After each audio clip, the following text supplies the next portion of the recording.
maneno mazito. Waje waseme wanaposema, wewe nyamaza kimya. Dawa ya mtu mjinga anayekutukana, wewe nyamaza. Ingawa baadhi ya maneno yanauma. Kuna mtu anakutukana anakuambia sasa nitakutukana mpaka maji ya Zamzam yasikusafishe. Na kweli subhanallah, maneno machafu kweli kweli. Wewe nyamaza kimya, nyamaza, usimjibu, kimya.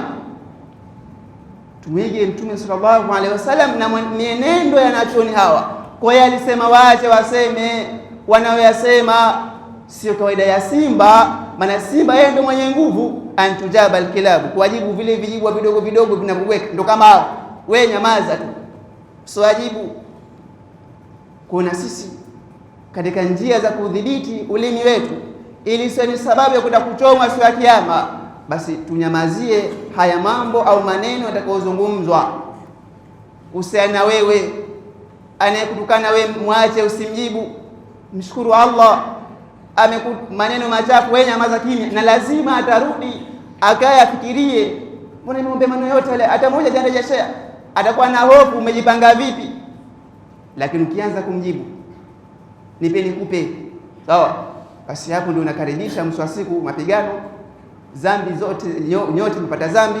Lakini wewe nyamaza kimya. Namshukuru Allah subhanahu wa ta'ala. Tumombe Allah subhanahu wa ta'ala atujalie min alladhina yastami'una alqawla fayattabi'una ahsana. Tumombe Allah atujalie miongoni mwa wale ambao tutakaotumia rasilimali hii ya ulimi vizuri. Allah ajalie ni sababu ya kuingia peponi kwa sababu ya ndimi zetu.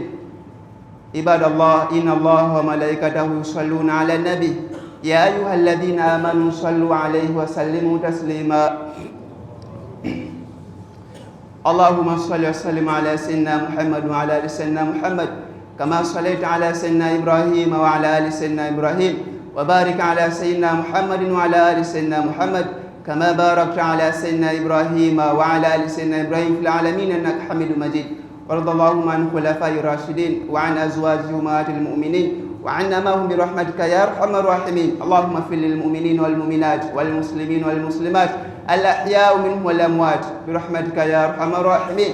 اللهم اجعلنا علما نافعا وصحة كاملة وعملا متقبلا ورزقا واسعا وحلالا طيبا وتوبة نصوحا وتوبة قبل الموت وراحة عند الموت والعفو عند الحساب والفوز بالجنة والنجاة من النار. عباد الله، إن الله يأمركم بالعدل والإحسان وإيتاء ذي القربى وينهى عن الفحشاء والمنكر والبغي يعظكم لعلكم تذكرون. قوموا إلى صلاة.